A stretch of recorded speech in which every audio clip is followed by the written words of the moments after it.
waxaa degmada Galdogob ee gobolka Mudug ka socda diyaar garow lagu soo dhaweynayo beesha Sacad iyadoo degmada Galdogob oo ka furmin doona shirka nabadeynta galbeedka gobolka Mudug ee beesha Sacad iyo leelkate wajigiisii labaad. Waxaan mikrofoonka la dhex qaadnay bulshada ku dhaqan degmada Galdogob iyagoo inooga warbixiyay dareenkooda kaga aadan soo dhaweynta beesha Sacad. anigoo ah Muuse Saciid Fiqi waxaan soo dhaweynayaa shirka nabadeynta oo walaalaha iyo boqolkiiba boqol baan soo dhaweynayaa. waxaan ku soo dhaweynayaa walaalnimada iyo nabadda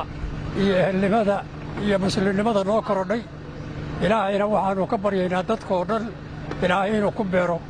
muslimku meelu joogaba allah ku beero. wannagu waanu curinay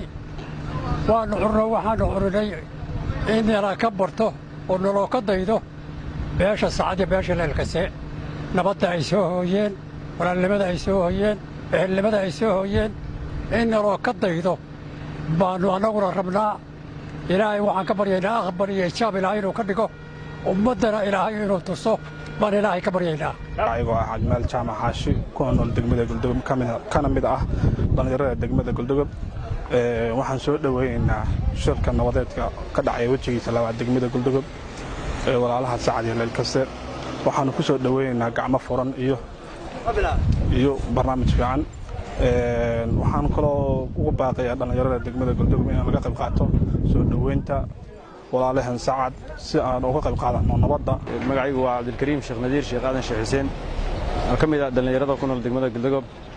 waxaan aad u soo dhaweynayaa una bogaadinayaa diyaar garowga ka socda degmada Galdogob lagu diyaar garoobayo shirka nabadeynta beelaha walaalaha ee deegaanka gobolka Mudug wajigiisa labaad ee ka dhici doona degmada Galdogob. runtii anagu dhalinyarada degmada haddaan nahay aad iyo aad aan u soo dhaweynaynaa qaabadiisana runtii aad iyo aad aan u wadnaa waana soo dhaweynaynaa nabadana ilaahay subxaanahu wa ta'aala waxaan ka baryaynaa nabadda inuu noo xoojiyo. aygu Cabdirashiid Maxamed Yuusuf Cabdirashiid Walamalcood aad waxaan ugu mahad celinayaa shirka ka dhacay degmada ka dhacay ee ku soo gabagaboobay walaalaha leelkase iyo Sacad dhexmaray bandiiraley sida guusha badan oo quruxda badan ku soo gabagaboobay shirkaas aad baan uga mahad celinayaa intay ka shaqaysay culumada iyo cuqalada iyo nabadoonnadana jazakumullahu khayran khayr badan Allah in siiyo. degmada Galdogob waxaa ka jira diyaar garow loo diyaar garoobay walaalaheen oo nagu soo aadan maalmaha soo socday inay yimaadaan haddii ilaahay idmo.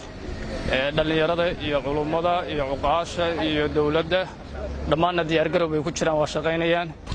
magacaygu waa Maxamuud Sheekh Cabdisahal joogana degmada Galdogob.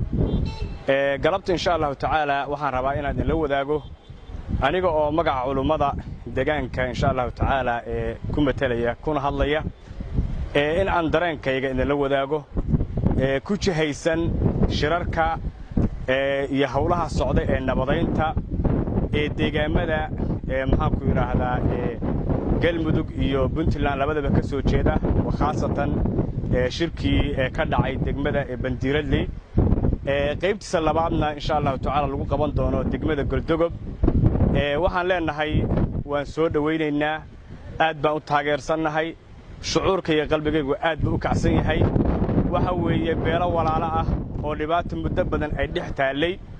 oo maantay doonaya in ay Ilaahay subxaanahu wa ta'aala gafafkii la galay ay uga toobad keenaan ay dib u gartaan walaalnimadii ay dib u gartaan derisnimadii ay dib u gartaan wixii dadku wada ahaan jiray ay dib u midoobaan ayna u noqdaan fure la taaban karo oo wax weyn ku fadhiya ay fure u noqdaan nabadda dalka Soomaaliya oo dhan ugu horeyn Mudug ugu dambeynna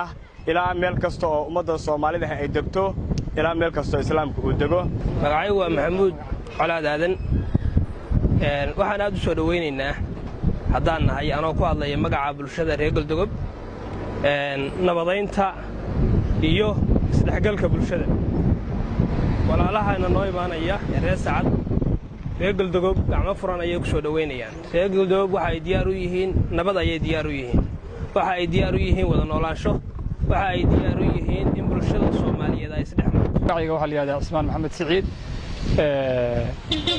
runtii boqolkiiba boqol bulshada reer Galdogob shirkaas aad buu soo dhaweynaysaa arrintaas nabadeynta shirkii hore daba socota anoo ku hadlaya magaca bulshada reer Galdogob boqolkiiba boqol dhalinyarada odayaasha ganacsatada dhammaan qof kastoo reer galdogoba maantay nabadaas aad buu soo dhaweynayaa markii horreysana ma ahan oo nabadu hadda shirka soo socda kii ugu horreeyay ma ahan waa shirar hore daba socda iyo xaflado hore run ahaantii dadku boqolkiiba boqol bay ku qanacsan yihiin jecel yihiin colaad waa laga daalay Soomaaliya oo dhan iyo dadka Soomaalida meel kasta ay joogaan inay saasoo kale gacmaha isu qabsadaan sida walaalaha reer reelkasi iyo walaalaha reer Sacad ay gacmaha isu qabsadeen oo wixii hore u tirtireen oo buug cusub u furteen oo u jecel yihiin inay 100 sano iyo wax ka badan iyo adduunku intuu jiro ay nabadaas ku socdaan ciddii carqalad ku ah iyo ciddii ka naxaysana boqolkiiba boqol waxaan leenahay nabadda raaca nabadda jeclaysta faarax abshir baa la yiraahdaa waxaan ka mid ahay shacabka degmada reer galdogob darbiga ibleesna ku xiray maanta wuu dumay tacliimiga gogasha dhigtan waa ina deeqeen adinkuna galdogob daawado nala dumaashaada dul kasto heshiiskeena nacab dilaaceen waxaan leenahay walaalaha iyo soo dhaweynaa 14 boqolkan ku soo dhaweynaa waa ku faraxsanahay tani waxay marxaati u tahay sida reer galdogob ay u jecel yihiin nabadda galbeedka gobolka mudug ee beelaha leelkasa iyo Sacad Cabdiqani Fuaad Fiqi Cabdiqani Xalliye degmada Galdogob